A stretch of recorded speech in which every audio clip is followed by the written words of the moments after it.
এই hello hello, শোন না, বলছি প্রীতমকে একটু বল না আমাকে ফোন করতে, ওর সাথে খুব আর্জেন্ট একটা দরকার আছে। সরি রে, ওর সাথে আমার কথা হয় না। তুই তো জানিস ওর সাথে আমার ব্রেকআপ হয়ে গেছে। তুই তুই প্লিজ অন্য কাউকে বল, আমি পারবো আরে না। ভাই, ও আমার থেকে 2,000 টাকা ধার নিয়েছিল, আমি ওর থেকে 2,000 টাকা পাই, তুই প্লিজ ওকে বল আমার 2,000 টাকা যেন ফেরত দিয়ে যায়। তো তুই ওরকম একটা ফালতু ছেলেকে ধার দিয়েছিস কেন? আমি কিছু বলতে পারবো না, আমার সাথে ওর কোনো যোগাযোগ নেই। আরে তুই একমাত্র যার সাথে প্রীতমের যোগাযোগ আছে, আর কোনো বন্ধু বান্ধবের সাথে ওর কোনোদিনই যোগাযোগ ছিল না। যোগাযোগ আছে নয়, যোগাযোগ ছিল। তুই তো জানিস আমাদের ব্রেকআপ হয়ে গেছে, যা যোগাযোগ ছিল সব শেষ করে ফেলেছি আমি, বুঝতে পেরেছিস? তোর সারা টাকা ধার দেওয়ার সময় যদি আমি জানতাম তোদের ব্রেকআপ হয়ে যাবে, আমি জীবনে ধার দিতাম না, তোর ভরসাতে আমি ধার দিয়েছিলাম।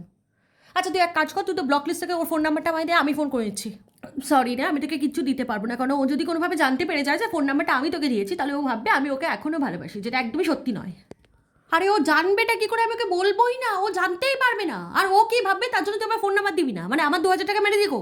দেখ, যে আমার সাথে সম্পর্কে থাকাকালীন অন্য কারোর সাথে সম্পর্কে জড়িয়ে পড়ে, তার ফোন নাম্বার আমি তোকে শেয়ার করতে পারবো না, সরি ভাই। আমার 2,000 টাকা দোহাই, আমি তোর পায়ে পড়ি, আমি খুব গরিব, এই 2,000 টাকা দিয়ে আবার সংসার চলে, তুই বোঝ ব্যাপারটা। ওর ফোন নাম্বারটা অন্তত দে আমায়।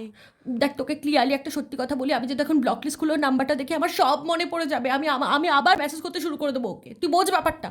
বুঝতে পারছি না ভাই, আমি সত্যিই বুঝতে পারছি না ওই 2,000 টাকাটা এখন কি করে আদায় করবো আমি। আমি জানি না, আমার কিচ্ছু ভালো লাগছে না, ফোন রাখছি আমি।